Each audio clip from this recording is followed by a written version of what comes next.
Bonjour, bienvenue en Bretagne. Excellent dimanche. C'est un événement auquel vous assistez sur France 3 ce week-end avec, pour la première fois, les championnats d'Europe élite professionnelle. Il y avait bien avant un championnat d'Europe, mais il était réservé aux coureurs espoirs, c'est-à-dire les coureurs qui avaient moins de 23 ans. Et ma foi, ce championnat d'Europe séduit. Très beau plateau. Bonjour Laurent Jalabert. Bonjour. Très beau plateau aujourd'hui. Et on va dire que c'est tous contre un champion du monde en titre, tous contre Peter Sagan. C'est un peu ça le résumé de la course aujourd'hui. Oui, bon, c'est un raccourci, mais effectivement, l'arrivée est tellement exigeante ici à Plumelec que Peter Sagan, en puncher, peut facilement s'imposer. Il est en forme, il l'a montré récemment en remportant le Grand Prix de Québec. Donc évidemment, il fait figure de favori. Et comment le battre? C'est ça la grande question ce matin au départ. Peut-être, avec l'équipe de France. Alors oui, l'équipe de France est parfaitement outillée pour essayer de remporter ce titre avec des garçons en forme comme Tony Galopin, avec Julien Lafilippe qui continue de bien marcher, et puis Samuel Dumoulin qui connaît bien ce parcours et cette arrivée. Donc c'est une belle équipe de France et qui en tout cas a des ambitions. Oui, Samuel Dumoulin a gagné cette année le fameux Grand Prix de Plumelec parce que le circuit sert d'habitude au Grand Prix de Plumelec ici le dernier week-end du mois de mai, qui a aussi servi d'arrivée à des étapes du Tour de France. Un circuit que vous connaissez bien, exigeant, particulier, difficile de mettre une stratégie en place quand même. Oui, un tour c'est facile à faire, mais à 17 reprises passer la côte ici de Cadoudal, avec l'arrivée jugée au sommet, ce sera forcément une entreprise difficile et les kilomètres vont faire leur œuvre, 233 km. À la fin, ça risque d'arriver quand même au sprint, un petit groupe ou un peloton, on ne sait pas encore, mais un sprint pour costaud c'est sûr. 232 km 900 exactement, kilomètre zéro tout à l'heure. À 10h, départ donné à 141 coureurs, avec bien sûr des maillots que vous reconnaissez, maillots nationaux, maillots de l'équipe d'Espagne, de l'équipe de Belgique, avec Philippe Gilbert ici par exemple.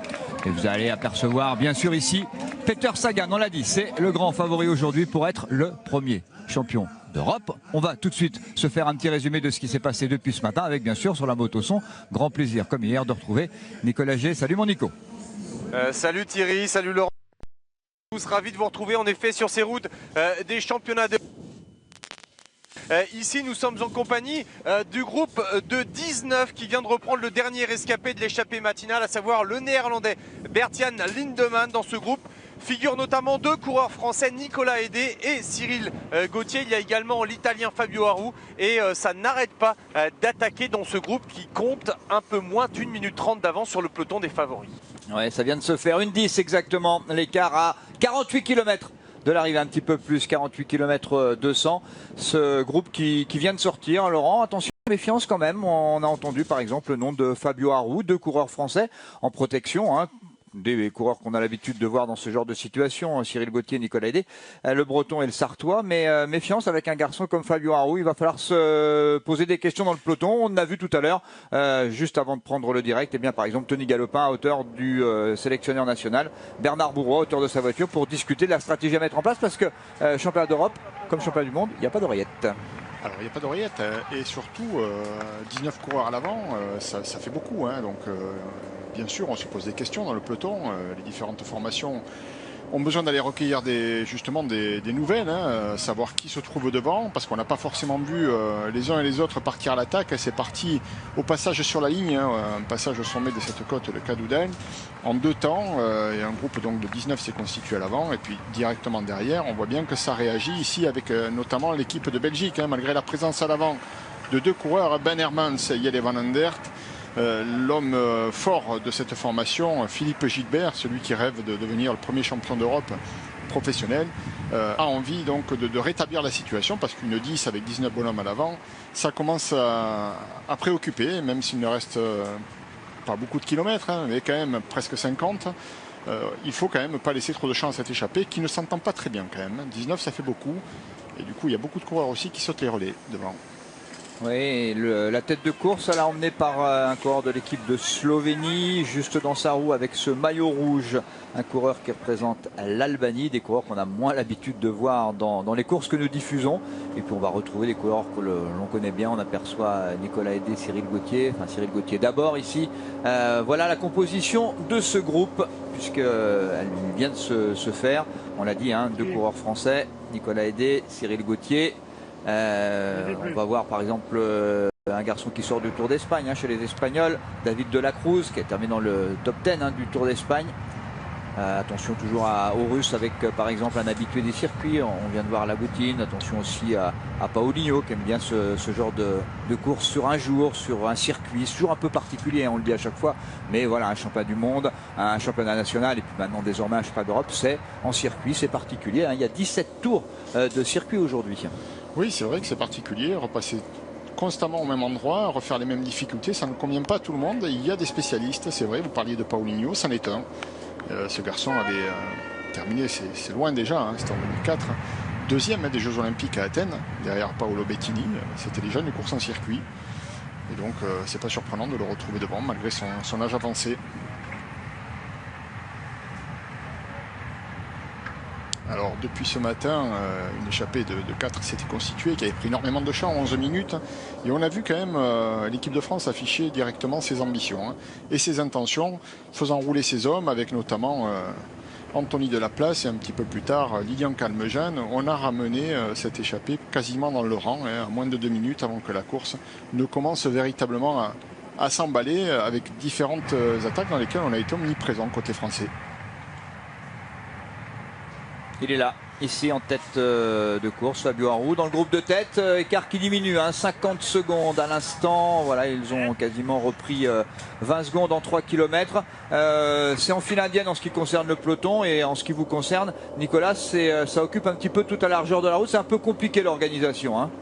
Oui, c'est compliqué, ça n'arrête pas d'attaquer ici avec notamment les Néerlandais. Et là, dans sa roue, je pense que c'est un Italien avec Villela et les Belges qui essayent d'être présents. C'est vrai qu'il n'y a pas beaucoup d'entente, comme le disait Laurent, 19 ça fait beaucoup. Et donc on assiste depuis quelques minutes, depuis la création de ce groupe, à des attaques incessantes à l'avant. Vous voyez là, il y a un petit temps mort, ça discute devant et puis ça va contrer juste derrière, alors que les Français, eux, sont bien calés, bien au chaud dans leur rôle d'observation, puisqu'ils ont leur leader derrière, à savoir Julien Alaphilippe et Tony Galopin. Voilà, on était dans la roue ici de Peter Pruss, l'Estonien, équipe d'Estonie qui est venue avec 6 coureurs. Un petit résumé de ce qui s'est passé depuis ce matin, depuis le départ que vous avez vu tout à l'heure, donné à 10 h, notamment par le président Lapartien, président de la Fédération française de cyclisme, mais aussi de l'Union européenne de cyclisme, organisateur donc de ce championnat d'Europe pour la première fois ouvert aux professionnels, élite professionnelle. En ce qui concerne ce matin, eh bien, on a eu un quatuor qui est parti très vite et qui a donc animé l'ensemble de ce championnat d'Europe avec le dernier rescapé tout à l'heure, on en parlait avec Nicolas Bert Lindemann, le néerlandais, il y avait Pirmin Lang, le suisse, Andriy Bratatchouk, l'ukrainien, et Risto Red, l'estonien, que l'on connaît en France puisqu'il porte habituellement les couleurs du VC Rouen 76. En ce qui concerne le travail fait, eh bien l'équipe de France a beaucoup géré, l'écart était monté au-delà des 10 minutes et l'équipe de France a totalement géré la physionomie de la course avec notamment un excellent Anthony Delaplace pour rouler en tête de peloton tout au long de la matinée derrière le quatuor de tête qui est passé à plus de 100 km devant, hein. Oui, c'est vrai. Bon, la course était ainsi jusqu'à une soixantaine de kilomètres de l'arrivée, où là on a changé de physionomie et de stratégie surtout côté français. Alors qu'on semblait vouloir contrôler pour réduire l'écart, on a commencé à passer à l'offensive avec notamment Alexandre Geniez, le coureur de Rodez, qui sort de la Vuelta et qui est très en forme et qui a mis une première Banderie. Alors ça a eu pour effet déjà de mettre un petit peu de panique dans le peloton, plus aucune équipe ne contrôlait. Et ensuite, bien, une fois cette échappée reprise, elle n'a jamais pris grand chose, hein, une quinzaine de secondes, et puis c'est rentré dans le rang, et puis ce contre-là s'est constitué en 2 temps. Mais on sent bien que le peloton qui se rapproche va revenir sur ce groupe, où on le voit à chaque fois que ça descend, les coureurs sont en roue libre, l'entente n'est pas bonne dans cette échappée. Nicolas Hédé ici tranquillement, le Sartois porte habituellement le maillot rouge de l'équipe Cofidis. Cyril Gauthier, le Guingampais, il est sur ses terres, hein, on est en Bretagne, on est dans le Morbihan, exactement. Et l'équipe de Belgique pour tenter de revenir, mais ça revient. Regardez, on est à 33 secondes alors que l'on passe sous la flamme rouge qui, dans le dernier tour, indiquera le dernier kilomètre dans cette côte de Cadoudal. On parlait de celui qui a été le dernier rescapé tout à l'heure, Bert-Jan Lindemann, distancé dans le groupe de tête. Nico. Thierry, dès que nous sommes arrivés dans cette côte de Cadoudal, Lindemann a mis le clignotant, s'est relevé parce que après près de 180 km d'échappée, notamment avec une échappée solitaire, puisqu'il a lâché 1 à 1 ses compagnons d'échappée. Vous l'avez dit tout à l'heure, Lindemann au bout, là qui s'est relevé, alors qu'on a vu Cyril Gauthier, notamment Nicolas Hédé, dans les premières positions de ce groupe, en train de se retourner. Ça se regarde là, et c'est en train d'accélérer avec les Espagnols. Il est là en 3e position, Nicolas Hédé, avec dans sa roue Cyril Gauthier. Voilà la représentation française. Vous reconnaissez avec son maillot d'Allemagne Simon Geschke, le barbu allemand. 33 nations représentées par 141 coureurs. 142 inscrits, mais 141 finalement au départ, après un coureur non partant. 33 nations, mais pas l'équipe de Grande-Bretagne, qui a pourtant 120 professionnels répertoriés, dont le président, on rappelle que le président de l'Union cycliste internationale est britannique, Brian Coxon, qui est d'ailleurs ici, et on n'a pas réussi à faire une équipe de Grande-Bretagne. Alors c'est décevant, c'est vraiment décevant de ne pas de ne pas participer à la création de ce championnat d'Europe élite professionnelle. Disons que ça se remarque, hein. L'absence se remarque, elle est assez incompréhensible. Et lorsqu'on me pose la question, on nous répond vaguement qu'il n'y avait plus de budget pour ça. Ouais. Ok. Chez les Anglais, c'est quand même surprenant. S'il n'y a pas de budget pour amener une dizaine de personnes disputer une course sur un jour, c'est un peu préoccupant quand même. D'autant plus étonnant que l'on a vu tout à l'heure Gary Verity, le patron du Yorkshire, vous vous rappelez du grand départ du Tour dans le Yorkshire. Eh bien, le Yorkshire est candidat à l'organisation d'un prochain championnat d'Europe, parce que ce numéro 1 sera suivi d'un numéro 2. C'est une belle réussite, hein. Et bien sûr, en Bretagne, regardez le public. Regardez le public. Nicolas, c'est impressionnant, hein. On l'avait déjà dit hier pour la course féminine. On rappelle que la championne d'Europe, eh bien, c'est la même que la championne olympique. Hier, victoire de la néerlandaise Anna van der Breggen. Et comme hier, beaucoup de monde, bien sûr, dans cette côte de Cadoudal, Nicolas. Oui, et même encore plus de monde qu'hier, Thierry, et énormément de drapeaux. Il y a des drapeaux bretons partout, des drapeaux français aussi, mais on voit vraiment l'engouement de ce peuple breton pour le vélo. On sait que c'est vraiment une terre de passionnés, et on a vu une foule considérable dans la côte de Cadoudal, mais pas que, sur l'ensemble du parcours, Thierry. Oui, la Bretagne qui, par l'intermédiaire de son président, le ministre de la Défense, Jean-Yves Le Drian, a décidé de donner son feu vert au mois d'août pour organiser ici à Plumelec le championnat d'Europe, puisque c'est un site qui a été repêché au dernier moment, 5 semaines avant cette organisation.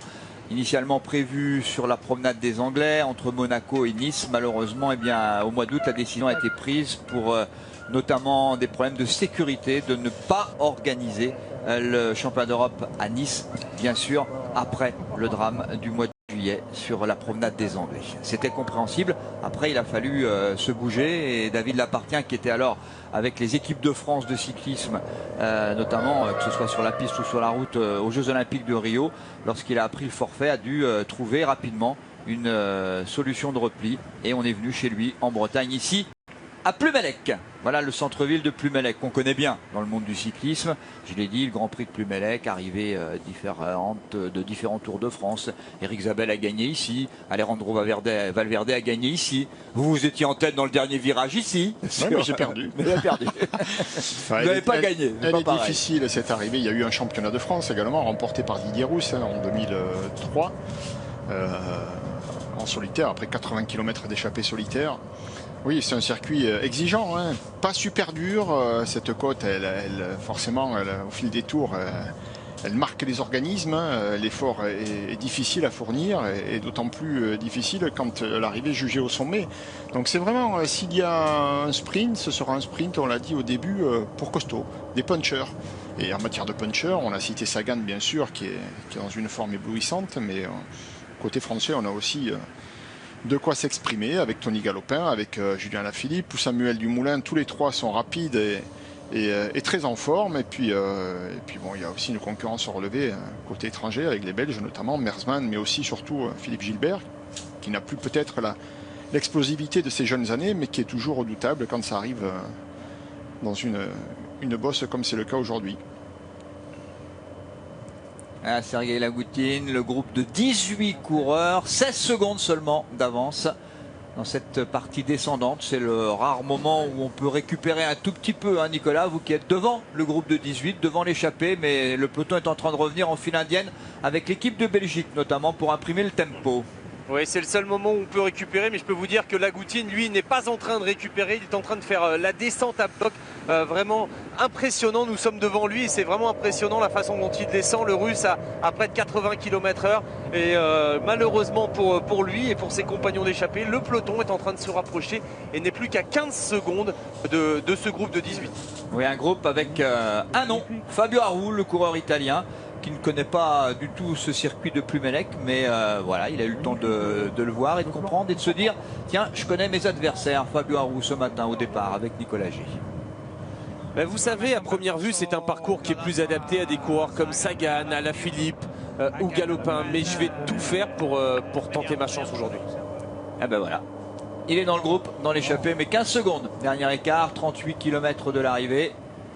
Et l'échappée à l'instant reprise par, en tout cas une partie de l'échappée reprise à l'instant par la tête du peloton et notamment l'ensemble de l'équipe de Belgique, les coéquipiers de Philippe Gilbert qui continue d'ailleurs, voilà, ne s'arrête pas. On a rattrapé une partie de l'échappée et du coup bien un trio belge s'en va. Il reste donc normalement, Nicolas, 2 coureurs en tête. Exactement, 2 coureurs en tête. Je pense qu'il y a Lagoutin donc, et je n'arrive pas à identifier le deuxième. Nous avons été poussés un petit peu loin pour des raisons de sécurité, mais ils sont 2 en effet juste devant. C'est Fabien Lennart, le coureur suisse, qui l'accompagne. Alors que les Belges, effectivement, au moment où la jonction s'est faite, n'ont pas coupé leur effort. 3 semblent avoir pris quelques longueurs d'avance. Et Cyril Gauthier veille au grain. On les voit là-bas, les 3 coureurs belges, mais directement derrière, le peloton amené par Cyril Gauthier est en train de faire la jonction. Voilà, ici en gros plan, Jan Polank, le Slovène, accompagné, vous l'avez dit, par Fabian Leinart, le Suisse.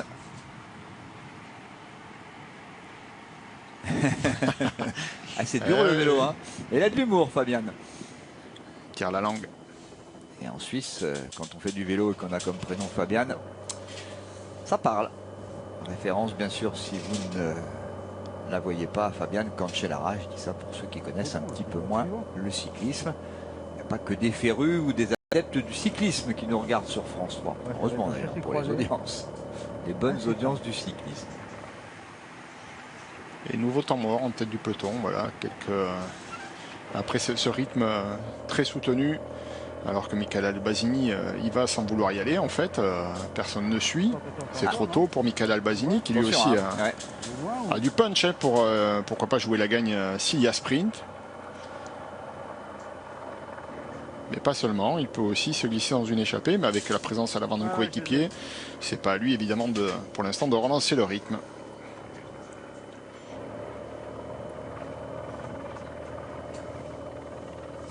Alors, il faut savoir que les formations n'ont pas toutes le même nombre de coureurs. Hein. Au départ, 10 formations se sont présentées avec 9 coureurs.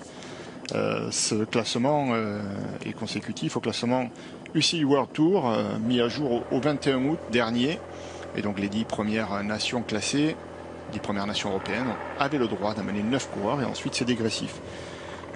Ça descend à 6 coureurs et la France a la chance donc de pouvoir amener 9 coureurs comme la Belgique, l'Italie, l'Espagne, les Pays-Bas, l'Allemagne, la Suisse et bien sûr Et Jelle Van Endert pour emmener la tête de peloton. Gros travail désormais de l'équipe de Belgique. Philippe Gilbert a sans doute donné des assurances, à moins que ce ne soit Gianni Mersman. En tout cas, il y a au moins un leader désigné dans l'équipe de Belgique qui a donné des assurances quant à sa condition aujourd'hui et à son ressenti sur le vélo. Regardez, la preuve c'est que ça repart et ce sont encore qui? Les Belges. Oui, Baclans qui relance. On ne veut pas que la course s'arrête. Hein. Philippe Gilbert a préparé ses championnats d'Europe. Hein. Je pense qu'il a la faveur de son équipe hein, qui à mon avis est dévouée à sa cause. C'est un homme de championnat, hein. C'est un garçon qui sait courir hein, sur les courses en circuit, pas seulement mais surtout sur les courses en circuit il brille. Il est champion de Belgique cette année, il a déjà été champion du monde. On se souvient que sur les Jeux Olympiques il était pas mal du tout malgré le fait de ne pas avoir fait le Tour de France, mais c'est bien le champion olympique qui n'est pas présent d'ailleurs hein, ici qui s'est imposé côté belge, mais Mais Philippe Gilbert, on le sent particulièrement motivé. Et même si Johnny Mersman, côté belge, a remporté 2 étapes du dernier Tour d'Espagne, je pense que ça peut être un joker, un leader de secours. Mais à mon avis, la formation belge roule pour Gilbert aujourd'hui.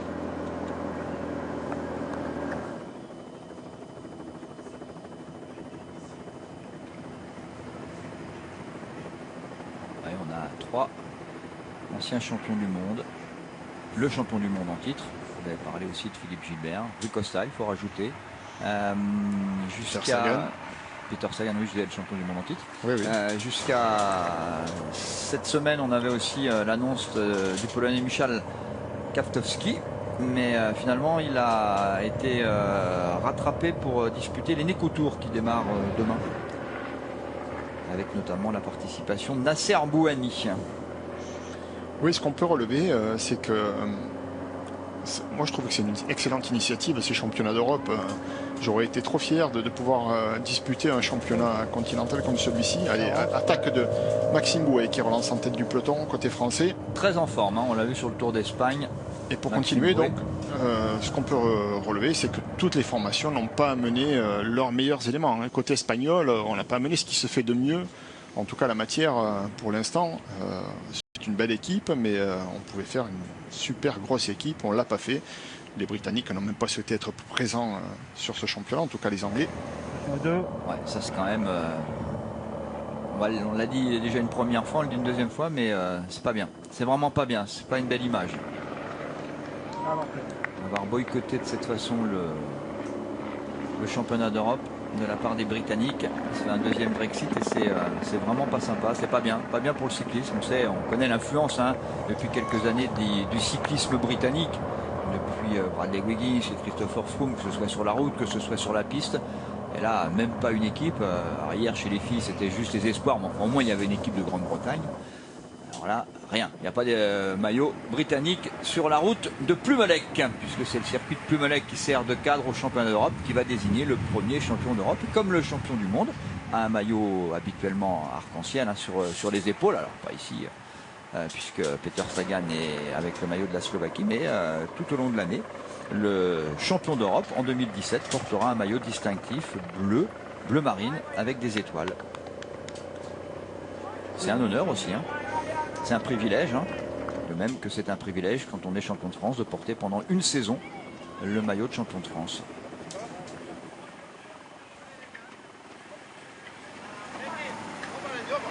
Ah, les stands, le ravitaillement, il y a du monde, il y a embouteillage. Je pense pas qu'on ait perdu beaucoup de coureurs. Ouais, attention quand même quand on fait ce petit relais, en tout cas quand on donne les bidons comme ça. Attention de ne pas faire tomber quelqu'un. Voilà le peloton qui revient. 10 secondes, Nicolas. Le duo bientôt rattrapé. Oui, le peloton qui est vraiment sur les pas des deux hommes de tête, même si Yann Polanc, depuis quelques minutes, fait l'effort et emmenait ce groupe. Là, c'est Linhart qui est passé. Ça s'entend très bien entre les deux hommes. Mais lorsqu'on se retourne, on voit le peloton derrière nous à moins de 10 secondes de ce groupe de tête, de ce duo de tête. Et donc le peloton est à 200 mètres, là, lancé pour venir happer ces deux hommes de tête. Maxime Bouet, facile, beaucoup d'aisance. A tourné autour d'une victoire sur le Tour d'Espagne. Ça lui a pas souri, mais il a été très impressionnant. Ça n'avait pas échappé d'ailleurs à Bernard Bourreau, qui l'a rappelé en équipe de France. On connaît les qualités de rouleur de Maxime Bouet. Et voilà, à la demande sans doute de Tony Galopin, voire de Julien Alaphilippe, eh bien, l'équipe de France, comme tout au long de ce championnat d'Europe, depuis ce matin, depuis le départ tout à l'heure, depuis le départ à 10h, eh bien, a repris en tout cas la stratégie de course, la main mise sur le retour du peloton notamment. On est au-delà des 40 km/h de moyenne, hein, quasiment à 41 km/h de moyenne sur ce circuit difficile. Un circuit difficile que le circuit de Plumelec. Puis il y a du vent ici. Ils sont secoués par des rafales de vent. C'est pas un vent extrêmement violent, mais quand on est sur un vélo, le moindre courant d'air, on le ressent évidemment. Et sur ce circuit, puisqu'on fait une boucle, il y a forcément un moment où on a le vent de face, le vent de côté. On n'est pas toujours à l'abri, ça arrive parfois parce qu'il y a des portions qui sont boisées. Mais il y a également des portions, comme on le voit ici, à découvert. Donc ça aussi, au fil des kilomètres, ça finit par user les organismes et ça pèse lourd dans les cuisses dans le final. Un petit mot, Nico, monsieur Météo. Oui, bah écoutez, je confirme le regard avisé de Laurent, c'est-à-dire que au moment où nous vous parlons, c'est un vent 3/4 face, en tout cas un vent défavorable pour les deux hommes de tête et pour le peloton, alors qu'il fait plutôt bon, 23 degrés, légèrement nuageux, mais le soleil est en train de sortir. Mais il y a bien ce vent là qui est toujours défavorable. On va tourner sur la gauche, donc il sera de côté de la droite. Écart maintenu. Et ce sont les Allemands qui viennent maintenant prendre le relais de Maxime Bouet, toujours notre duo Fabian Leinart dans la roue de Jan Polanc, le Suisse et le Slovène, qui maintiennent un écart très peu important, pas assez important pour considérer que c'est un duo dangereux. Oh, il est dingue. Bonne gestion là maintenant avec l'équipe d'Allemagne, qui a évidemment en Emmanuel Burschmann quelqu'un de qualité, hein, parce que c'est un garçon qui a beaucoup progressé ces 2 dernières années, notamment dans cette saison 2016. Le champion d'Allemagne en titre. Et puis attention, hein, Dossard 51, alors, il n'a pas la force de son père, hein, mais c'est Rick Zabel.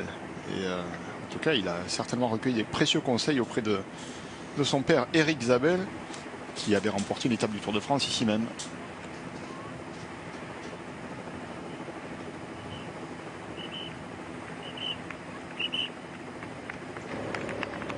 Virage à droite et ça y est, c'est le pied de la côte de Cadoudal, 1 km 800, 7,8% de moyenne. Il y a un petit replat au milieu et puis la partie finale est également en faux plat, mais il faut être capable, et il faudra être capable, si sprint il y a tout à l'heure, ou en tout cas pour gagner l'épreuve, de remettre du braquet dans le final. C'est bien là la difficulté, hein, à l'amorce de la dernière courbe sur la droite. On n'a qu'une envie, c'est de s'asseoir sur la selle et de monter une dent. Et au contraire, il faut en baisser une, voire deux, et finir tout en force. Et ne soyez pas surpris de voir 2 coureurs français en queue de peloton, un petit peu à la peine en ce début de Cadoudal, de côte de Cadoudal. Vous avez aperçu Lilian Calmejane avec le dossard 12 et Anthony Delaplace avec le dossard 14. Tous les deux ont fait un gros travail en tête de peloton. Travail d'équipier. Voilà, on est en équipe de France et on a des leaders. D'ailleurs, Lilian Calmejane, bravo à lui, a remporté une magnifique victoire sur le Tour d'Espagne. Une belle étape, tout comme Alexandre Géniez qui se trouve lui aussi dans cette formation aujourd'hui, côté français. Et on pourra rajouter la belle étape remportée par Pierre Latour, mais qui lui n'est pas sélectionné pour ces championnats d'Europe. Le Tour d'Espagne, ça a bien marché pour les Français. Ouais. Ce sont des jeunes d'ailleurs. 3 victoires. Alexandre Géniez qui va rejoindre l'équipe AG2R la mondiale. Lilian Calmejane qui porte habituellement les couleurs de l'équipe Direct Énergie. Et Pierre Latour qui lui appartient depuis quelques années déjà à l'équipe AG2R la mondiale. On est en sélection nationale sur ces championnats d'Europe ou sur un championnat du monde, mais c'est bien que ce sont des employeurs tout au long de l'année. C'est bien de le rappeler quand même. Oui, on le reconnaît, hein. Il suffit de regarder le vélo et la couleur du casque, on voit à peu près à quelle équipe. Mais ça, vous savez le faire, mais certaines de nos téléspectatrices, voire de nos téléspectateurs un peu moins avertis, c'est bien qu'on puisse leur dire. C'en est terminé pour Fabian Leinart. Il insiste un petit peu, Jan Polanc, le Slovène. Voilà, le Suisse rejoint par la tête du peloton de nouveau emmené par l'équipe de Belgique autour de Philippe Gilbert. Évidemment, ça n'a pas échappé ce matin à Nicolas G. Philippe Gilbert, une étiquette de favori, en tout cas d'outsider. Qu'est-ce qu'il en pense, lui, le Belge, l'ancien champion du monde? Je pense que ça va être usant comme course. Et bon, je pense voir un scénario typique de champion du monde, un peu la même chose avec une élimination par l'arrière. Et dans les 3-4 derniers tours, du mouvement à l'avant qui risque de faire une sélection. Malgré que la deuxième partie du circuit, enfin la première partie du circuit est assez roulante. Donc ça veut dire que une fois qu'on a pris un écart, c'est difficile de rentrer. On l'a vu même dans les autres catégories, même si c'est toujours difficile de comparer. Mais ça donne quand même une indication. Vous êtes bien? Je suis bien. Nous n'en doutions point, c'est encore mieux quand il le dit lui-même. Voilà, c'en est terminé pour le duo, puisqu'à l'instant Jan Polanc rejoint aussi. Et Visconti qui relance en tête du peloton. Quel coureur celui-là aussi. Quel grand coureur, ouais. Les Belges Yann Baklands de nouveau pour agiter la tête de peloton dans ce sommet de Cadoudal. Et là, ça fait mal, hein. Enfin, je crois. Oui, on commence à voir certains coureurs mener un braquet un peu trop important, signe d'une fatigue avancée déjà.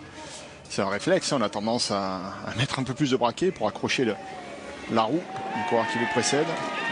On voit le coup de pédale, souvent ceux qui sont encore frais, ça tourne bien les jambes. On le voit ici en 3e position, le Dossard 27 par exemple, lui, il a la soquette légère, comme on dit en jargon. Dossard 27, Moreno Moser, 3e du contre-la-montre sur ces championnats d'Europe. Qui sort d'un très beau Tour d'Espagne aussi. Voilà, 2 tours. Il reste donc 2 tours de circuit pour l'ensemble du peloton. Et vous, Dan Martin ici avec le maillot vert de l'Irlande. Ça discute beaucoup. Monsieur Philippe Gilbert. Les coureurs français sont tous là, au complet, 9 au départ. Oui, ça va se résumer, je pense, à une course de côte. À ce rythme-là, ça roule vite. Mais aucune échappée ne parvient à se dessiner vraiment. Ça part, mais ça revient aussi vite. Il y a des tentatives. C'est compliqué. Fabio Aru qui essaie encore d'anticiper. Lui, il lui manque certainement une bosse beaucoup plus exigeante pour pouvoir tirer son épingle du jeu. Il n'a pas le punch d'un Sagan ou voire même d'un Gilbert ou d'un Galopin. Donc il faut vraiment pour lui, s'il veut espérer un résultat et un podium, il faut vraiment se glisser dans une échappée. C'est ce qu'il essaie de faire, Fabio Aru. Pour la 2e fois aujourd'hui, en tout cas en ce début d'après-midi. Ah, ça s'éparpille un peu dans la traversée de Plumelec. Voilà, le passage sur la ligne, la Superloop, le visage de Yann Baklands.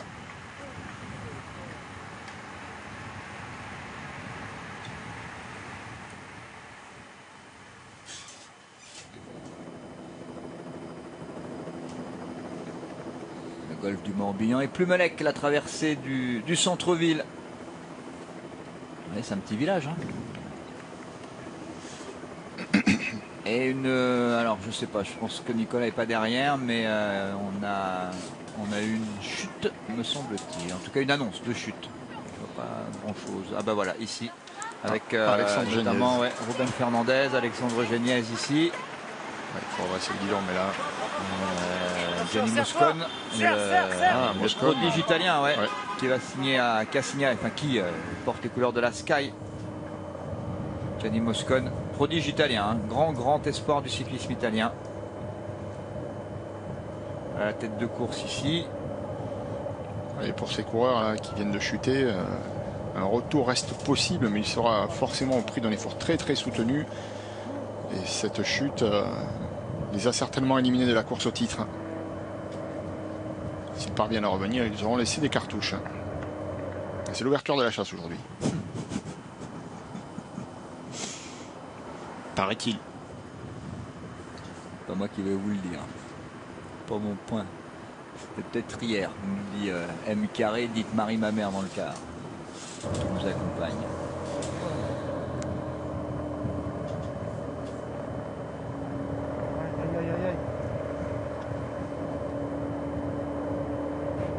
Voilà, Nicolas doit être devant le peloton, je pense. Devant le peloton parce que il n'y a pas de groupe, donc on ne peut pas s'intercaler, puis surtout ça roule tellement vite qu'on est un petit peu à une centaine de mètres devant le peloton. Ce que je peux vous dire sur la chute, c'est que c'était dans un virage à angle droit dans le centre-ville de Plumelec. Ça roulait vraiment à bloc et il y avait des dalles par terre, donc c'est peut-être aussi une des raisons, mais surtout parce que le peloton roulait extrêmement vite et c'était encore le cas ici dans cette descente. Un peloton étiré en ligne qui roule à plus de 80 km/h dans cette descente. Un groupe de 17 là, vient de se former. Cyril Gauthier est dedans. Un seul représentant côté français. Cyril Gauthier. Oui, plusieurs coureurs italiens. Visconti, Aru, Moser. Là, pour les Français, on a un peu loupé le coche pour le coup. Ouais, attention parce que l'écart grandit un peu là. Il y a beaucoup de monde dans le peloton. Ouais, le peloton occupe la largeur de la chaussée. On tergiverse. Qui est-ce qui roule? Ce sont à nouveau. Ah non, c'est pas les Belges. Non, parce qu'il y a du monde devant. Là, je pense qu'on va commencer à se regarder. On va commencer à faire l'inventaire de ceux qui sont devant. D'ailleurs, c'est ce que fait Cyril Gauthier. Il y a 2 coureurs suisses. Gilbert est là. Hein. Philippe Ouais. Gilbert est là devant. Ce serait bien aux Français d'ailleurs de rouler là. Il est là, Pour Philippe le coup. Gilbert. Oui, là, il va falloir prendre. Voilà, il faut prendre. Ils ont pris le poids de la course depuis ce matin. Les moments clés, ils les ont gérés. Et avec seulement Cyril Gauthier, oui, il va falloir rouler pour revenir parce qu'il y a danger là. On rappelle là qu'il n'y a pas d'oreillette, hein, donc il est important de savoir également prendre des initiatives, avoir cette capacité de réagir immédiatement, hein, de sentir la course. J'espère qu'ils ont vu l'échappée partir et surtout qu'ils ont pu voir qu'en son sein c'était quand même glissé des coureurs très dangereux. Et pour l'instant, Il y a Fabio Aru, pas de réaction derrière. Philippe Gilbert qui se retourne pour essayer de voir. Je pense qu'il y a Sébastien Rachenbach pour les Suisses aussi, un coureur espagnol, un russe, un coureur allemand, néerlandais. Attention, ça c'est pas pour l'équipe de France, c'est pas bon. Cette échappée, c'est pas bon signe. Là, il y a trop de monde, il y a trop de nations représentées, ce qui va empêcher bien sûr leurs coéquipiers de rouler derrière. Là, il faut que l'équipe de France se mette en route tout de suite. C'est maintenant. Oui, Regardez, oui. 11 secondes, c'est maintenant. Il faut réagir tout de suite. Hormis Galopin, Alaphilippe et Sam Dumoulin, le reste, pense il y a que- un tour et demi de l'arrivée, ils peuvent y aller. Hein. Je pense que c'est la consigne est claire. Regardez, 1, 2, 3, 4, 5, 6, 7 là. Ce sont les coéquipiers de Sagan pour l'instant qui roulent. Là, ils sont oui, mais l'équipe de France va. Voilà, ça y est. L'équipe de France vient de prendre la tête du peloton parce que 12 secondes. Voilà, il ne faut pas laisser plus. Oui, c'est dommage, hein, c'est un manque de vigilance. Évidemment, on est concentré autour des leaders, Galopin, Alaphilippe et Sam Dumoulin, mais il ne faut pas manquer de vigilance. Il faut être attentif. Ces coups-là, il faut les accompagner. Il faut avoir toujours une représentation à l'avant, plus importante qu'un seul homme lorsqu'il s'agit d'un groupe, une quinzaine de coureurs. Parce que Cyril Gauthier, même si pour l'instant lui il a fait le job, il se retrouve un peu isolé devant et incapable de toute façon de tirer profit de la situation. Ce n'est pas à lui d'essayer de faire avancer cette échappée. Et surtout ça oblige le reste de l'équipe à être sous pression maintenant, à un tour et demi de l'arrivée. Ben Hermans pour emmener Fabio Aru, en tout cas pour travailler. Il y a Philippe Gilbert qui parle à son coéquipier, qui va crier quelque chose. Côté suisse, c'est Mathias Franck qui est là également avec Reichenbach. Giovanni Visconti ici dans la roue de Diego Rubio Hernandez, le coureur espagnol. On a aperçu aussi pour l'équipe de Pologne Karol Domagalski, pas forcément quelqu'un qu'on connaît bien, mais il est là. Échappée dangereuse, 12 secondes d'écart maintenu. Il y a un peu plus que 12 secondes. Hein. Oui, peut-être, oui. Vu d'hélicoptère, oui, c'est clair. largement plus du Oui, triple. oui, je vous confirme. C'est un peu panique à bord là, côté français maintenant.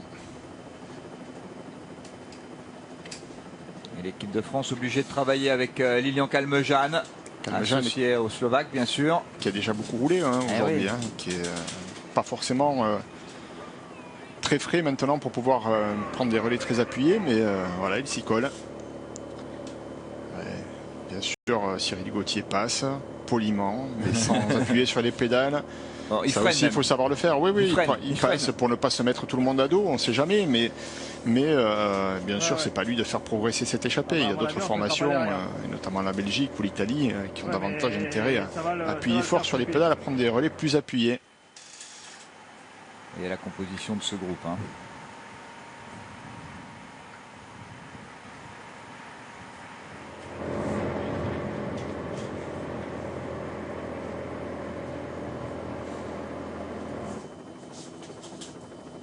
Attention parce que l'écart grandit, hein, Nicolas. 22 secondes, 23 secondes avec la tête du peloton emmené par l'équipe de France, qui s'est fait piéger, hein, ça c'est clair. Oui, c'est clair. On nous annonçait, nous, à Radio Tour, 35 secondes environ. En tout cas, 300 mètres, Thierry. Lorsque je me retourne, bon, je vais un peu frôler le torticolis aujourd'hui, mais c'est pas grave. Lorsque je me retourne, je n'aperçois pas le peloton. Et là, dans ce groupe, ça collabore. Et évidemment, comme vous le disiez, ce sont les Belges qui travaillent ensemble avec Tige Binot, avec Ben Hermans, pour emmener leur leader Philippe Gilbert, les Italiens également. Et donc, ça collabore très, très bien dans ce groupe. Oui, en tête du peloton, ce sont les Slovaques de Peter Sagan. Qui est ici à l'écran. Voilà. Et bien sûr, l'équipe de France qui s'est laissé surprendre sur ce coup et qui essaie de rétablir la situation. Avec Maxime Bouet de nouveau pour rouler. C'était une belle échappée pour Tony Galopin. Hein. Je pense que Tony mise peut-être aussi sur une arrivée groupée et sur son punch. Pas sûr qu'il ait les moyens de battre un Sagan, mais pourquoi pas. Après, il faut être attentif. Accompagner un coup, c'est pas forcément faire une débauche d'effort, c'est être présent devant. faut mieux avoir un coup d'avance qu'un coup de retard quand même. Et gros travail dans l'équipe de Belgique de Ben Hermans. Hein. Mais ça s'entend pas terriblement à l'avant. Hein. On voit Mathias Franck là demander les relais. Il y a des cassures. On laisse volontiers le soin aux autres de rouler. Donc ce groupe qui est quand même conséquent, on ne s'entend pas bien. Les Belges, les Hollandais et les Suisses font l'essentiel du boulot. Mais les Italiens, pour l'instant, ils restent un peu discrets dans ce groupe. Il y a 2 Italiens, Giovanni Visconti, Moreno Moser. On a dit un coureur français, c'est Cyril Fabio Arrou, ils sont 3. Oui, il y a Fabio Arrou aussi, pardon, exact. De Dossard 19. Voilà le peloton, 30 secondes d'écart, Nicolas. Mais bon, alors, peloton en file indienne, l'équipe de France impose le rythme. Ça peut rentrer. Voilà, là, il y a un moment clé, hein, à moins de 20 km de l'arrivée, il y a un moment clé. Mais bon, peut-être que devant, on n'est pas non plus très optimiste quant à l'échappée, que cette échappée aille au bout.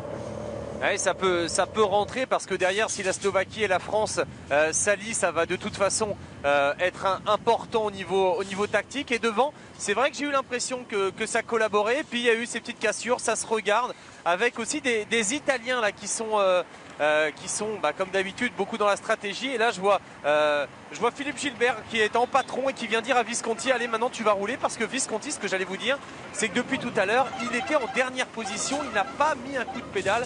Et ça, Philippe Gilbert, en homme avisé, beaucoup et très expérimenté, l'a vu et a demandé à l'Italien de passer des relais. Et Fabio Arrou est en première position depuis tout à l'heure et ça ne roule plus vraiment devant. Oui, parce que Visconti, lui aussi, il sait manœuvrer sur les courses en circuit. Hein. Excellent coureur.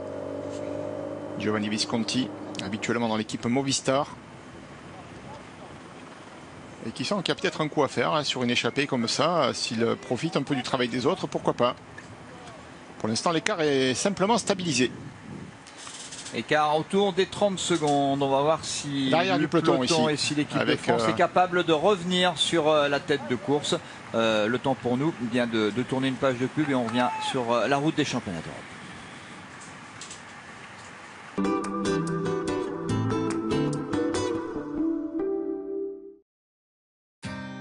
Les souliers rouges.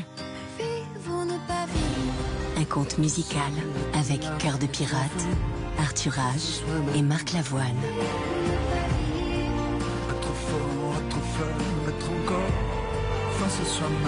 Les souliers rouges.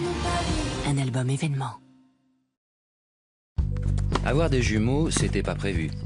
Faire de ma passion mon métier, c'était pas prévu. Ressembler un jour à mon père, pas prévu du tout. Mais pour mes obsèques, j'ai tout prévu. Avec PFG et l'option Sérénité Totale, j'ai l'assurance que mes proches n'auront rien à payer le jour venu. Votre contrat PFG à partir de 7,60 € par mois. Renseignez-vous au 3123. Éveille-toi. Ouvre les yeux à la lumière de nos phares. Admire le spectacle métallisé. Nos chevaux illuminent l'espace, l'étoile et sa place. Éveille-toi à Paris. Ville lumière, éclaire le monde et vivons l'automobile.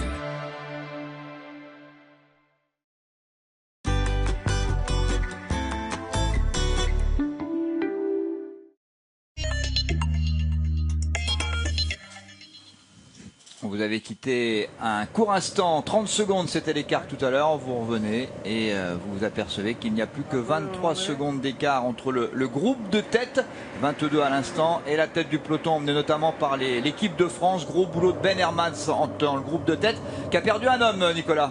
Oui, qui a perdu le Suisse Sébastien Reichenbach, le coureur de la FDJ, victime d'une crevaison roue arrière. Autant vous dire qu'il a été repris par le peloton et que le peloton se rapproche dangereusement à moins de 200 mètres, là une dizaine de secondes du peloton, du groupe de tête. Et on a vu notamment Cyril Gauthier se retourner, beaucoup se retourner pour voir où était le peloton. Une chose est sûre, si ce groupe est repris, Philippe Gilbert aura encore toutes ses chances, parce que Philippe Gilbert n'a pas donné un coup de pédale, il n'a pas fait un effort dans ce groupe. Ce sont ses équipiers qui roulent. Pardon Thierry. Philippe Gilbert impressionnant et Peter Sagan impressionnant dans son coup de pédale. Là, il s'est repositionné en 7-8e position. On s'approche, hein. Ouais. Il n'était pas de bonne humeur ce matin. Tiens, on va l'écouter parce que Nicolas est allé bien sûr voir le champion du monde en titre qui peut faire un doublé, hein, champion du monde, champion d'Europe.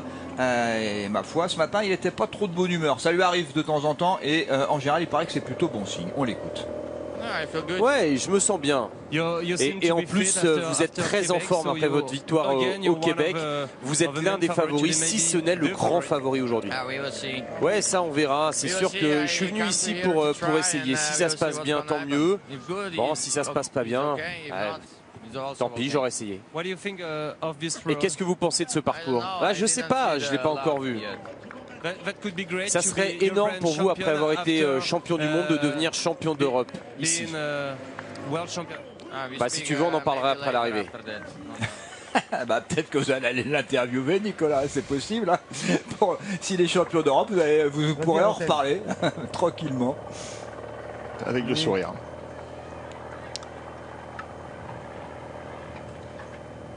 Et vous avez compris sur cette image. Merci Jean-Maurice Sogg, notre réalisateur. Eh bien que le peloton va revenir. Échappé dans un instant. Terminé, Nicolas.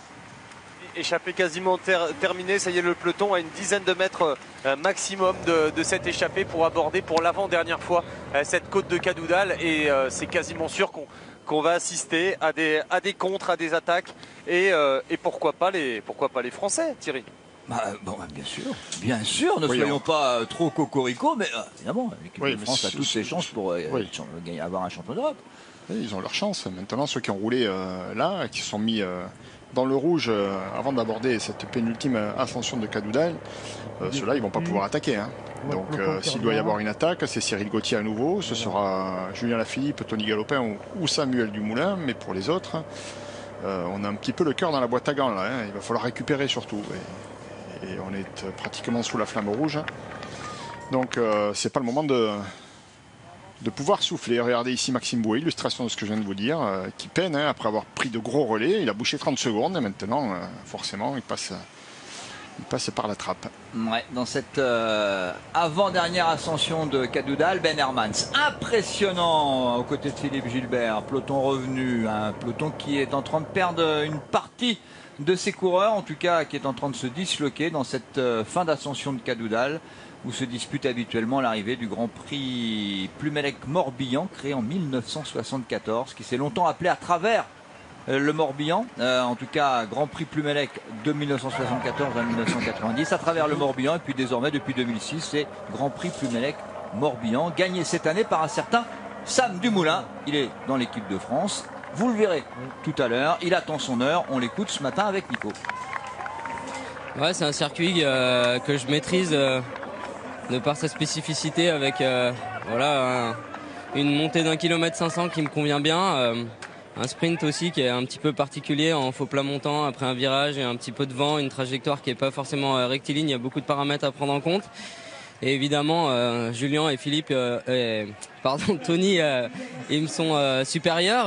Eux, ils peuvent intervenir dans les phases de course avec les grands favoris que tout le monde connaît, mais néanmoins, moi, je serai sur la réserve. Je vais m'accrocher un peu de la manière dont je peux le faire ici à Plumelec lors des Coupes de France. Et ouais, je suis très bien préparé, hyper motivé. On a une superbe équipe de France, une grande cohésion. On a passé 3 bonnes journées ensemble à rigoler dans une superbe ambiance, et on est vraiment archi motivé pour donner le meilleur de nous-mêmes pour la France à domicile et décrocher le titre. Vous disiez Thierry, Samuel Dumoulin a gagné ici cette année, c'est vrai. Je dirais même mieux, il a gagné 2 fois ici, puisqu'il avait déjà gagné le Grand Prix Plumelec en 2013. Donc il connaît parfaitement cette arrivée et elle lui convient à merveille. Et il a entendu, comme tous les coureurs, le peloton coupé en deux. Il a entendu la cloche qui indique le dernier tour de ce championnat d'Europe.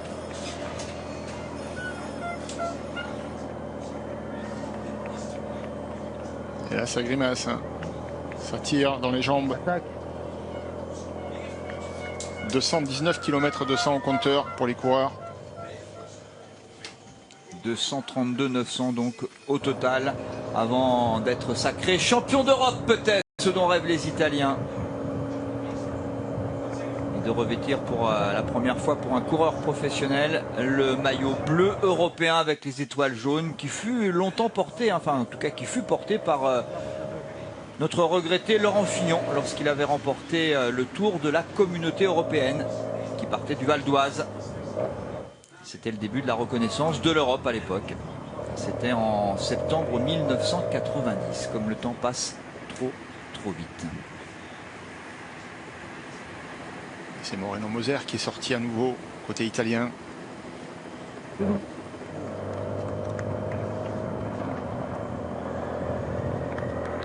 Et tout de suite, la réponse est belge. Il y a un beau bras de fer là depuis un petit moment, depuis le début de ce direct sur France 3 entre les Italiens et les Belges, avec pour l'instant les Français comme arbitre et bien planqué Peter Sagan. On a perdu un Sagan, mais c'est le petit frère, c'est pas étonnant. On n'a pas le talent de son grand frère. Moreno Moser, seul en tête le coureur italien, le peloton juste derrière Nicolas. Oui, le peloton juste derrière, à environ 150-200 mètres. Et Moreno Moser là, qui fait la descente, qui essaye de revenir sur les motos qui sont devant lui pour prendre l'aspiration. Moreno Moser à 85 km/h ici, qui fait vraiment une belle descente avec le peloton toujours, je vous dis, voilà, 150-200 mètres. Ça peut être intéressant, un peu compliqué de résister tout à l'heure sur les portions plates quand même. Ouais, mais ce garçon a terminé 3e du contre-la-montre au championnat d'Europe cette semaine. Championnat d'Europe remporté par Jonathan Castroviero, le coureur espagnol. Donc Moreno Moser est en forme, et bien sûr, rouler il sait faire. Maintenant, c'est vrai que quand on s'emploie à fond comme il le fait, il ne peut pas y aller à demi-mesure, il faut forcément y aller à fond. La dernière bosse, il va y arriver avec le cœur au maximum, et là, évidemment, les cuisses qui brûlent, ce sera très difficile pour lui de pouvoir changer de rythme. Il n'y est pas encore au pied de cette bosse, donc une entreprise forcément ultra compliquée à mener jusqu'à son terme et de façon victorieuse, avec un peloton qui a quand même beaucoup maigri. Ah oui, peau de chagrin. On a perdu là dans cette avant-dernière ascension de Cadoudal, on a perdu un paquet de coureurs, asphyxiés par le rythme imposé depuis le départ, au-dessus des 40 km/h de moyenne, et depuis surtout les 3 derniers tours là. Ça roule très vite. Et bel exploit de Moreno Moser. 16 secondes d'avance à 10 km de l'arrivée. On pourrait essayer de vous faire rêver, on pourrait essayer de faire rêver les Italiens, les tifosi, mais bon, ça va pas être simple quand même. Et voilà, confirme son Tour d'Espagne, confirme son talent surtout. Hein. Moreno Moser. On a vu surtout dans ce passage, nouveau passage sur la ligne, cette ascension de la côte de Cadoudal, que beaucoup de coéquipiers qui avaient déjà été mis à contribution jusque-là, que ce soit côté italien, français ou slovaque, ont été distancés. Donc il y a forcément moins de monde maintenant pour rouler en tête du peloton. Alors j'essaye de faire l'inventaire des coureurs français. J'en ai pas vu beaucoup. Non, ils sont pas nombreux. Hein, ça c'est le premier constat. Galopin, Gauthier, Dumoulin-Sur, je les ai vus. J'ai pas vu Julien Lafilippe, mais il est peut-être là. Toujours Ben Hermans pour la Belgique, pour emmener le peloton. Discussion entre Espagnols. Julien Lafilippe est là, pardon. Oui, on faisait l'inventaire. Ils sont 4 a priori. 1, 2, 3, 4. En tout cas, dans cette première partie du peloton, bien placé, c'est bien. Nos deux stars. On va commencer par écouter Julien Alaphilippe. Il connaît ses qualités, il a été éblouissant aux Jeux Olympiques, même si malheureusement pour lui, il est resté au pied du podium avec beaucoup de regrets, tant il était fort, tant il était impressionnant. Il a beaucoup appris, il aime les circuits, il aime le final sur la côte de Cadoudal. Julien Alaphilippe, on l'écoute, c'était ce matin au départ avec Nicolas G. On a une équipe vraiment très forte ici sur ce championnat d'Europe. On a plusieurs cartes à jouer suivant la physionomie de la course, mais c'est vrai que c'est un objectif pour Tony. Moi je suis en bonne condition, donc on va essayer de faire au mieux pour réaliser un bon résultat. Au niveau de la tactique, comment jouer? Aller jusqu'au sprint avec Sagan, ou est-ce que c'est un peu trop dangereux? On va voir comment ça se déroule au fur et à mesure de la course, mais c'est vrai que sur le papier, Peter Sagan fait quand même figure d'épouvantail. Il est vachement marqué, c'est un grand favori. Après voilà, tout peut se passer, c'est un championnat d'Europe. Après c'est sûr que si on arrive au sprint comme ça, c'est un coureur qui va être difficile à battre, mais justement on va tout faire pour y arriver. Il est là Julien, regardez, en tête de peloton. 24 secondes quand même, l'écart avec Moreno Moser. Et de nouveau les coéquipiers de Philippe Gilbert. Julien, il est là. Alors est-ce qu'il va... Non, finalement, je pensais qu'il allait... Est-ce qu'il allait attaquer? Non. Est-ce qu'il allait jouer les coéquipiers? Non plus, il est rentré dans le rang. Mais là, Moreno Moser, c'est du grand art, Nicolas. Ah oui, là Moreno Moser qui a creusé l'écart dans la descente et qui a continué à accroître son avance, là qu'on a vu relancer dans cette portion en faux plat montant. Et comme le disait Laurent, voilà, il est parti pour un chrono. Pour devenir champion d'Europe. Et franchement Moser là qui nous fait forte impression. Le peloton est à environ 200-250 mètres. Il va falloir résister et quand on se retourne, là c'est ce qu'il est en train de faire, on n'aperçoit pas le peloton puisqu'il avait un virage, mais franchement je le vois bien posé sur son vélo en très très bonne position. Et bref voilà, il est en train de tout donner l'Italien pour aller au moins jusqu'en bas au pied de Cadoudal seul. Et puis c'est encore Ben Hermans qui emmène le peloton. Il commence à être un peu cuit quand même le Belge, hein, parce qu'il a beaucoup roulé. Ah oui, c'est Yann Backlands, pardon, autant pour moi, c'est vrai. Mais oui, côté belge, il n'y a plus grand monde non plus. Hein. Backlands essaie de maintenir un rythme en tête du peloton et toute l'équipe d'Italie, en tout cas tous ceux qui restent, sont dans sa roue et vont surtout pas prendre le relais. Alors pour gagner, Moser doit se présenter à 2 km de l'arrivée au pied de la côte de Cadoudal avec un avantage d'au moins 1 minute. Hein. Et il n'y en aura pas de trop. Hein. Mais 24 secondes à 7 km et demi de l'arrivée, bien sûr, c'est encore loin d'être joué. Je pense même que c'est impossible. Hein. L'effort qu'il est en train de produire, il va lui revenir dans la figure dans peu de temps. Derrière, c'est obligé, ça va accélérer à un moment ou à un autre. On ne va pas laisser faire les choses ainsi. Ah, dans la lignée des grands Moser, de la famille Moser, de son tonton, hein, de Francesco, du grand Francesco Moser, qui lui a été champion du monde, hein, on s'en souvient, hein, champion du monde sur route en 1977. Ah, c'est pas un championnat du monde, c'est un championnat d'Europe. Il n'y a pas de référence au niveau des professionnels, c'est le premier.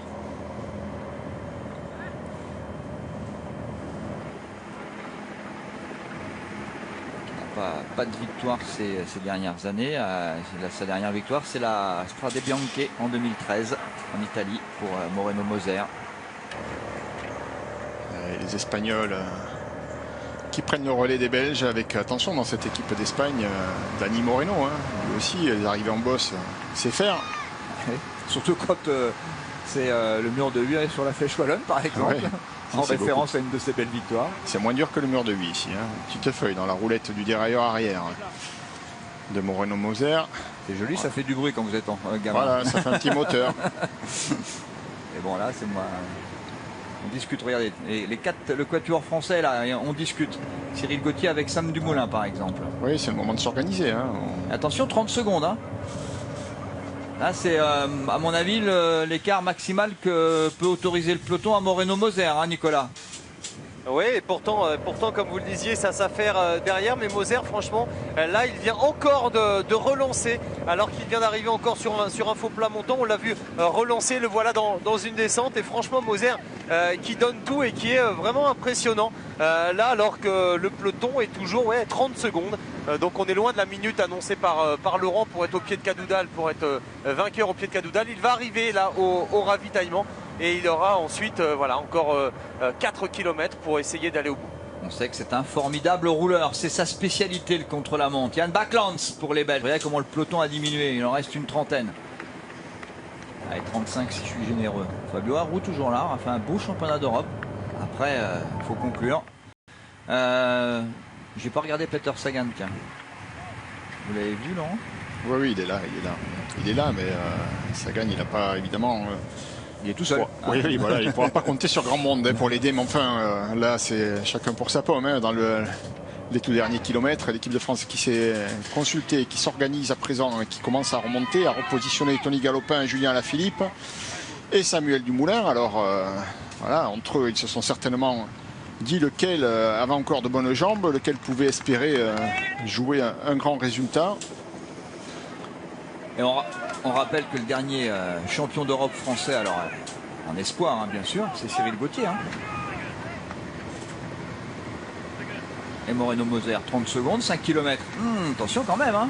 Bon après, il a encore 2 km comme ça, puis après 3 km comme ça, et après c'est un peu plus compliqué, surtout pour lui. Mais bon, 30 secondes, c'est un patelin intéressant. C'est pas forcément suffisant, il n'y a pas de garantie. Mais c'est un petit matelas. Non, ça oblige en tout cas le peloton à bien bosser. Hein. C'est pas assez.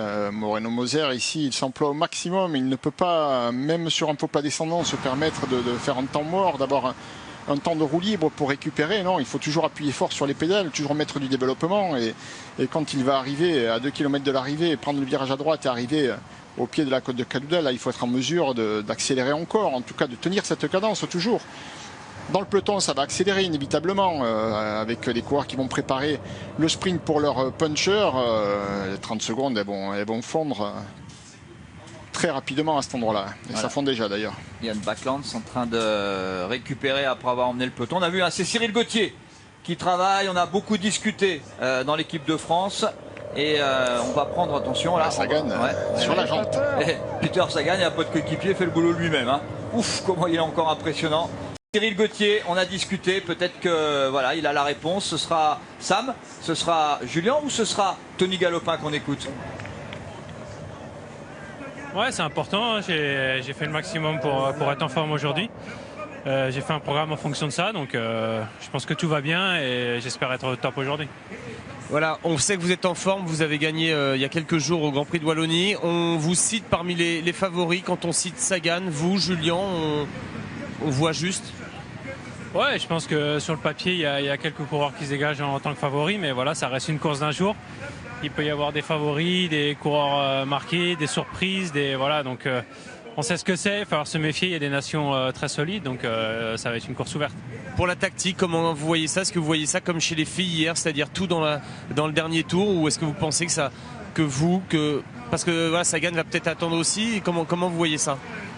C'est difficile à dire, je pense que c'est un championnat, donc ça peut partir de loin, ça peut vraiment attendre le final. Je pense que personne n'a vraiment envie d'attendre le sprint contre Sagan. Donc ça peut être une course ouverte de bonheur.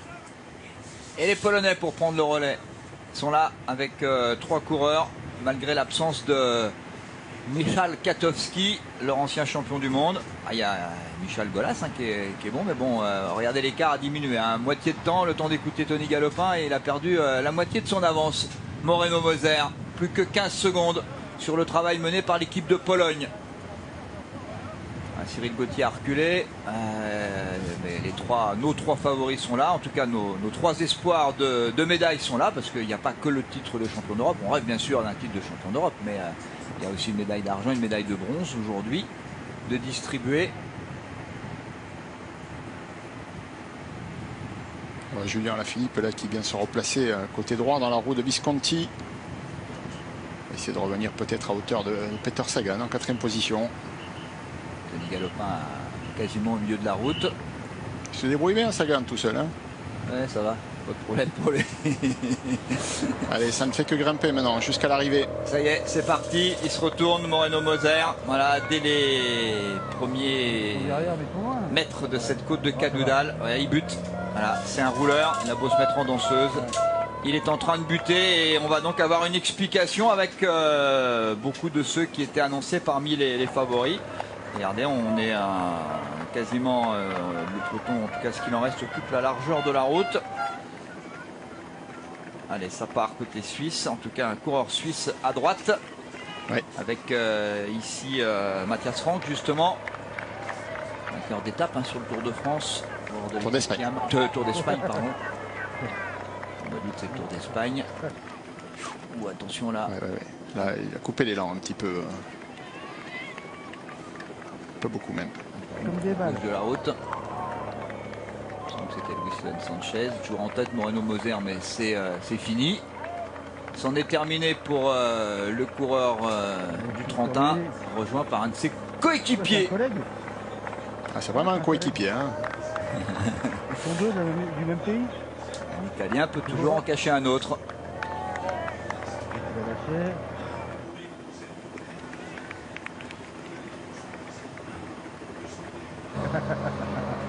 Et bon, c'est particulier ce final des championnats d'Europe. Circuit très bien choisi. Avec ici David de la Cruz pour emmener Dani Moreno. Avec Rui Costa qui est là aussi pour le Portugal. Ancien champion du monde. Les Français, on est au kilomètre. Ouais, un temps mort là, attention. Ouais. Gianni Mersman ici à gauche de la route. Avec Philippe Gilbert. On a aperçu Tony Galopin qui a choisi la roue de Gianni Mersman.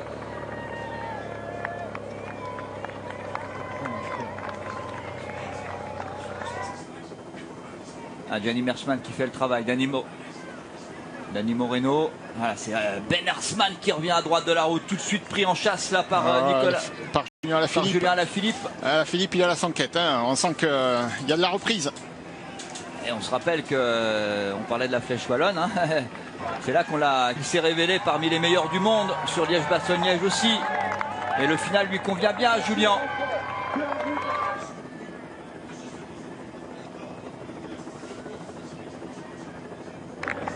Sagan qui vient évidemment assez facilement se replacer. L'Italien sorti au kilomètre va être revu. Très difficile de finir en solitaire ici. C'est Mersman qui amène le sprint.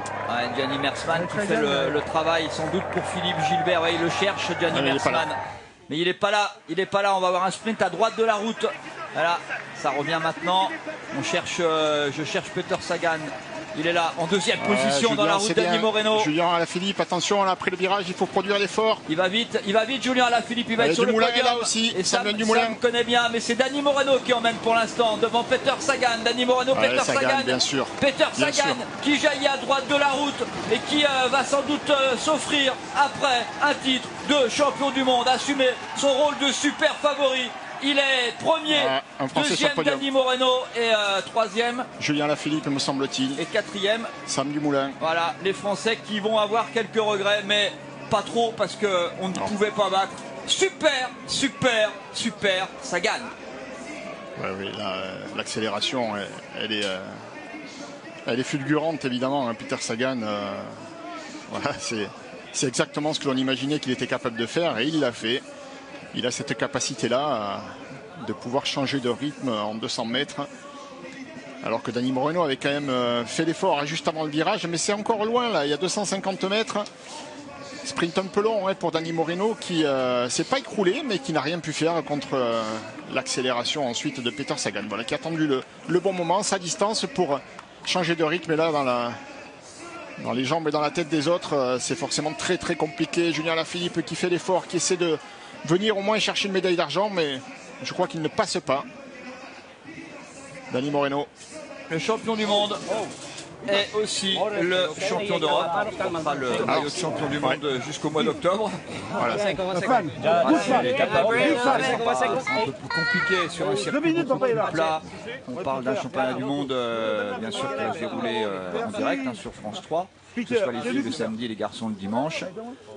Au mois d'octobre, le circuit c'est Doha au Qatar. C'est sans doute promis aux sprinteurs. Bon, c'est qui s'est sprinté, hein, Peter Sagan. Oui. Donc voilà, après il n'a pas besoin d'équipe. Enfin voilà, c'est la star de l'année 2016. Voilà, il n'y a rien d'autre à dire. C'est superstar. On est quand même en haut de la côte de Cadougal et il se frise des moustaches. J'ai regardé la moustache. Hein. Et le petit bouc, voilà, un petit coup sur son casque de champion du monde. C'est gants de champion du monde. Ah, Julien Alaphilippe, j'allais poser la question. Est-ce qu'on est en français, deuxième ou troisième? Il semblerait qu'il soit passé devant. Ouais, Julien, il doit être sur le podium, il doit être vice-champion d'Europe. Ouais. Comme lors de la première étape du Tour de France à Cherbourg, il est battu par Peter Sagan, mais bon, voilà, c'est Sagan, hein, c'est pas n'importe qui. Ouais, non, mais bon, on peut pas, on a forcément des regrets, mais on peut pas avoir de regrets quand on est battu par Peter Sagan. Certainement que Sam Dumoulin sera déçu parce que quatrième. Ouais, Julien il fait deuxième, Dani Moreno troisième, Sam quatrième et Tony Galopin doit faire septième. 3 Français dans les 10 quand même, hein. Oui, non, mais pas c'est grand chose à reprocher à l'équipe de Bernard Bourreau. Rien du tout. Peut-être un manque de vigilance à un moment donné, mais qui n'a pas eu d'incidence. L'équipe a bien réagi ensuite, mais voilà, ce sprint semblait inévitable. Ce sprint était du coup humain pour Peter Sagan, pour les punchers. En matière de punch, il fait pas beaucoup mieux aujourd'hui. Hein.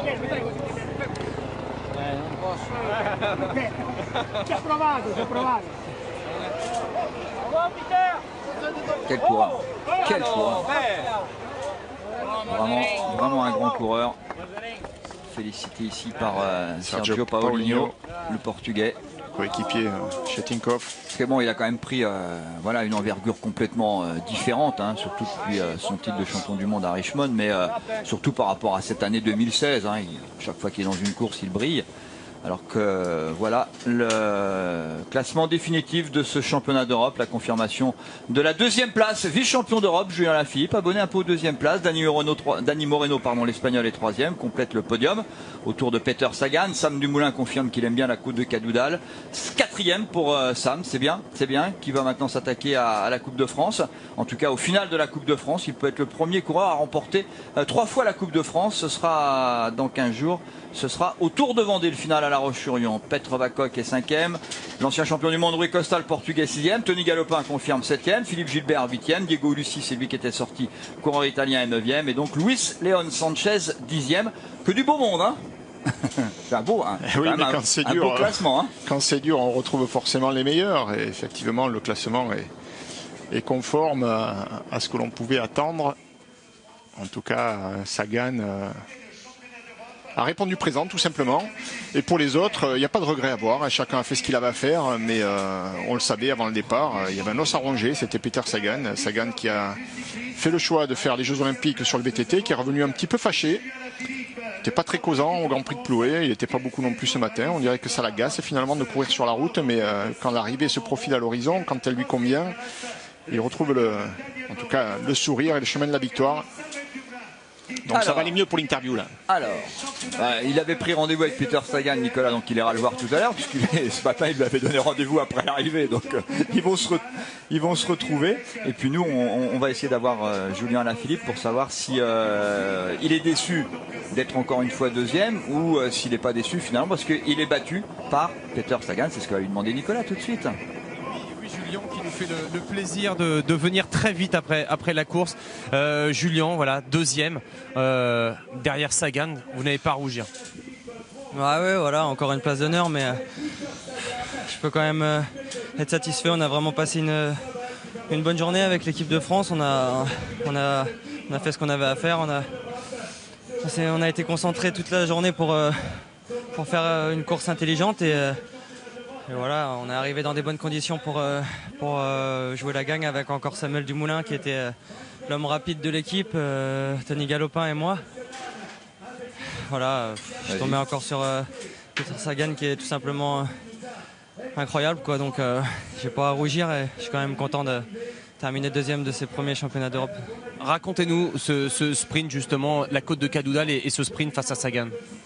Voilà, dans le dernier tour, j'avais prévu quand même d'essayer de tenter quelque chose pour pourquoi pas prendre un peu d'avance et d'anticiper le sprint, mais finalement je me suis senti bien, j'ai préféré attendre et on a eu raison parce que c'était un sprint qui me convenait bien. Après voilà, malheureusement ça marche pas toujours et Sagan c'était une fois de plus le plus fort, donc je vais continuer. Deuxième sur le tour, quatrième au jeu. On a reparlé de cette déception, de ces déceptions. Vous êtes impressionnant cette saison, mais c'est vrai, comme vous le disiez, à chaque fois, c'est des places d'honneur. Je suppose qu'à un moment, ça commence à être frustrant, très frustrant. Ah ouais, forcément, je suis un gagneur. Je cours pour gagner, je fais du vélo pour faire le mieux que je peux. Après, voilà, des fois, je mets beaucoup de volonté dans ce que je fais, beaucoup de hargne et voilà, parfois la fougue ça paye pas toujours, il faut apprendre à se canaliser. Aujourd'hui je pense que j'ai vraiment bien couru, après j'ai pas d'excuses à me donner, c'est tout simplement le plus fort qui gagne, donc j'espère que je continue d'apprendre pour la suite de ma carrière. Oui, puis vous savez ce qu'on disait sur Van Avermaet et sur Sagan, pendant des années on a dit ils sont des éternels seconds, puis vous avez vu ce qu'ils font maintenant. Juste dernière question, on vous verra pas au Qatar maintenant? Non. Fin de saison pour vous?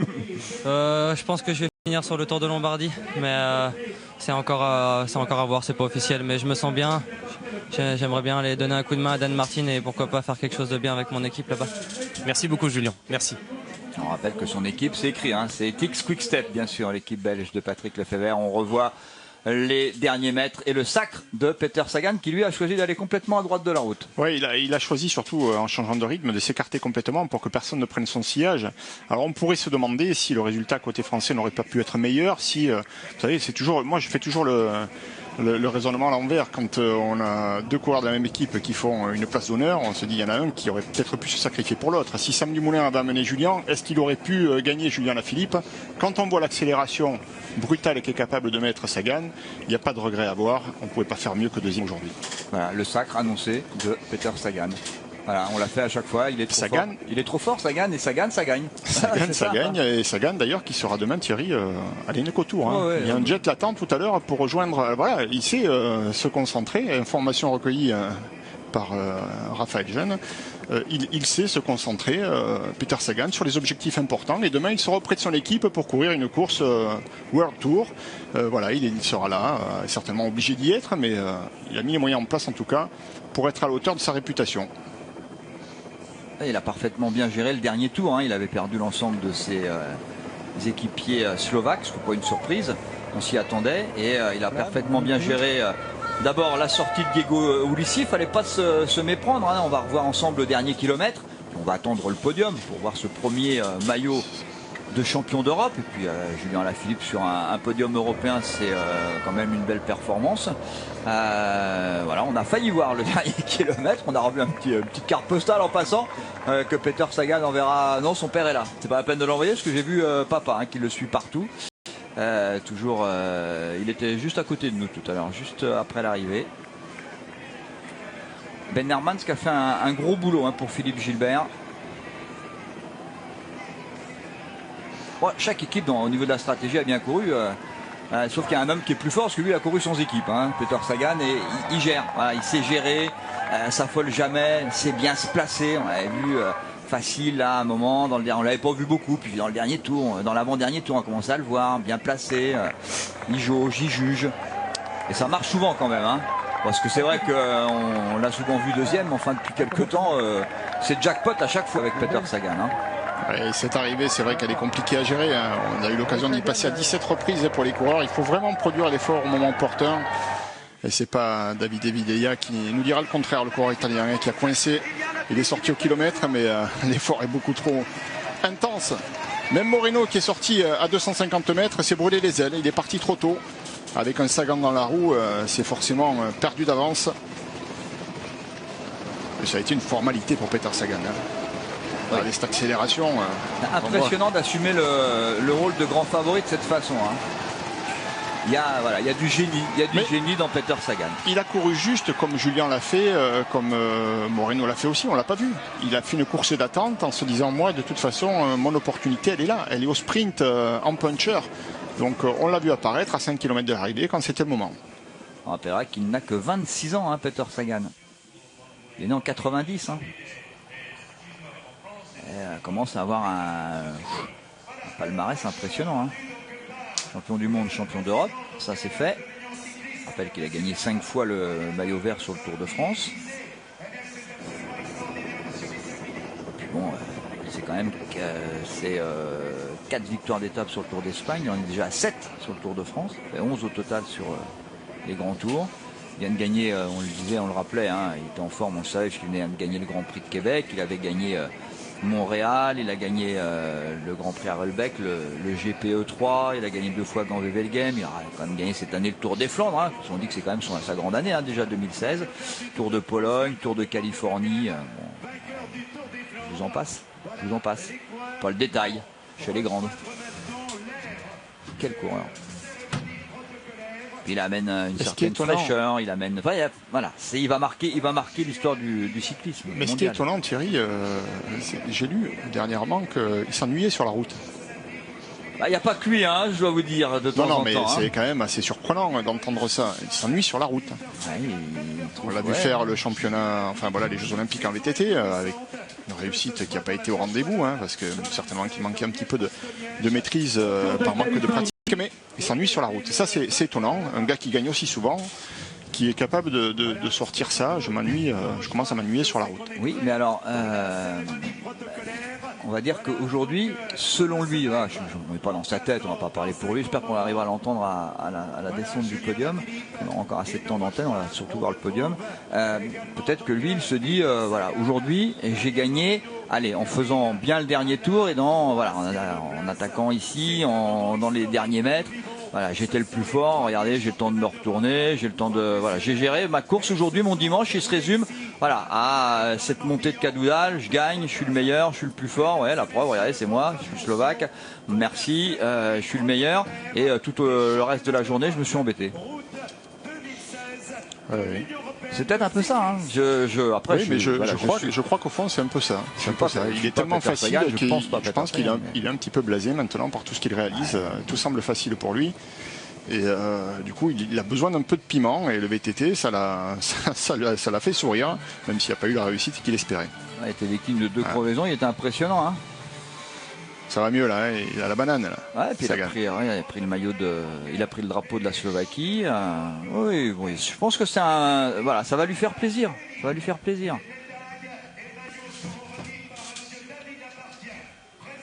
Ah, c'est un phénomène, hein. Il n'y a pas à dire. C'est un phénomène, ce Peter Sagan. Danny Moreno, médaille de bronze de ces championnats d'Europe. Et puis Julien Alaphilippe qui confirme aussi. Voilà, médaille de bronze pour Danny Moreno, l'Espagnol.